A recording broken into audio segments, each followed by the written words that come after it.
رحمت الہی کی ایک ایسی داستان جو سیدھا دل میں اتر جائے۔ یہ کہانی ہے ہمارے پیارے نبی حضرت محمد مصطفیٰ صلی اللہ علیہ وآلہ وسلم کی، اور ان کی اپنی امت کے لیے اس محبت کی جس کی کوئی حد نہیں۔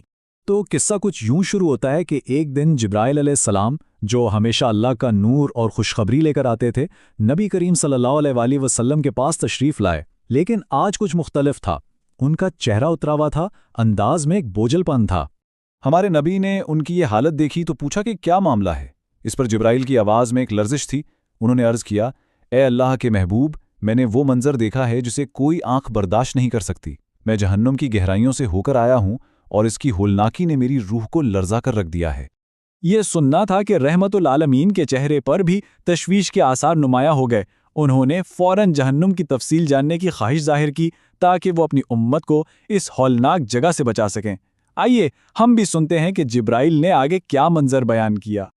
جبرائیل نے گہری سانس لی اور بتانا شروع کیا، جہنم کے 7 درجے ہیں۔ سب سے نچلا اور سب سے خوفناک 7واں درجہ منافقوں کے لیے ہے۔ اس سے اوپر 6 درجے میں مشرکوں کو رکھا جائے گا، 5ویں میں سورج اور چاند کی پوجا کرنے والوں کو، 4تھے درجے میں آگ کی پوجا کرنے والوں کو، 3رے میں یہودیوں کو، اور 2سرے درجے میں عیسائیوں کو ڈالا جائے گا۔ یہ سب بتا کر جبرائیل علیہ السلام ایک دم چپ ہو گئے۔ ایک لمبی بوجھل خاموشی چھا گئی۔ نبی کریم صلی اللہ علیہ وآلہ وسلم نے ان کی طرف دیکھا اور پوچھا، جبرائیل، تم نے سب بتا دیا سوائے ایک کے، پہلا درجہ، اس میں کون ہوگا؟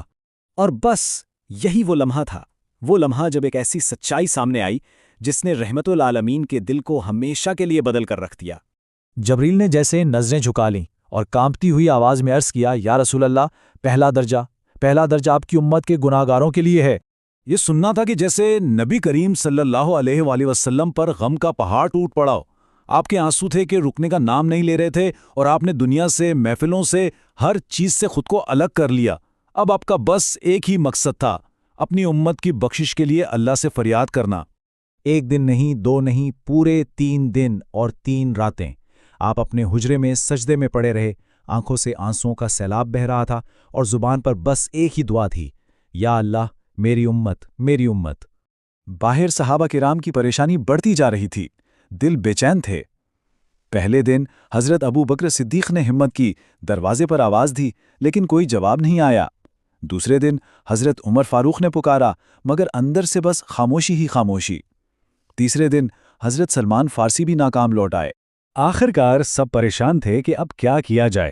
تب حضرت علی کرم اللہ وجہ نے مشورہ دیا کہ اس دروازے کو صرف ایک ہی ہستی کھلوا سکتی ہے، وہ جس سے نبی کریم کو دنیا میں سب سے زیادہ محبت ہے، اور یوں آپ کی لاڈلی بیٹی حضرت فاطمہ رضی اللہ عنہا کو بلایا گیا۔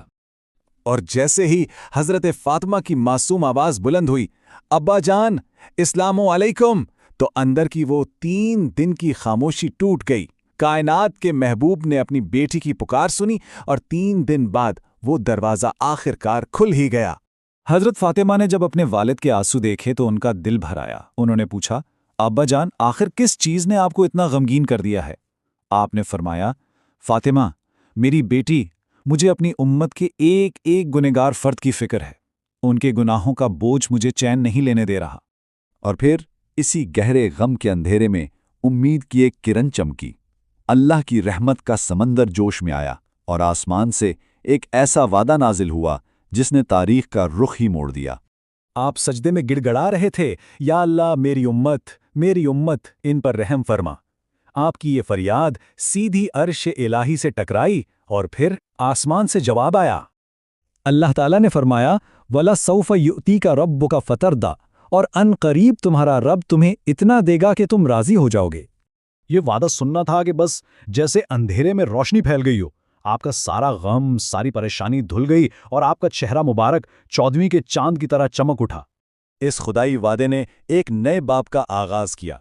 یہ وہ لمحہ تھا جب نبی کریم نے اپنی امت سے ایک ایسا عہد کیا جو زمانوں سے آگے ہے، ایک عہد جو آج بھی ہم سب کے لیے امید کی سب سے بڑی کرن ہے۔ آپ نے اپنے صحابہ کو جمع کیا، اور آپ کی آواز میں خوشی کی لہر دوڑ رہی تھی۔ آپ نے فرمایا، اے میرے ساتھیوں، میرے رب نے مجھ سے ایک وعدہ کیا ہے، ایک ایسا وعدہ جو آپ سب کی نجات کی ضمانت ہے۔ اور سنو،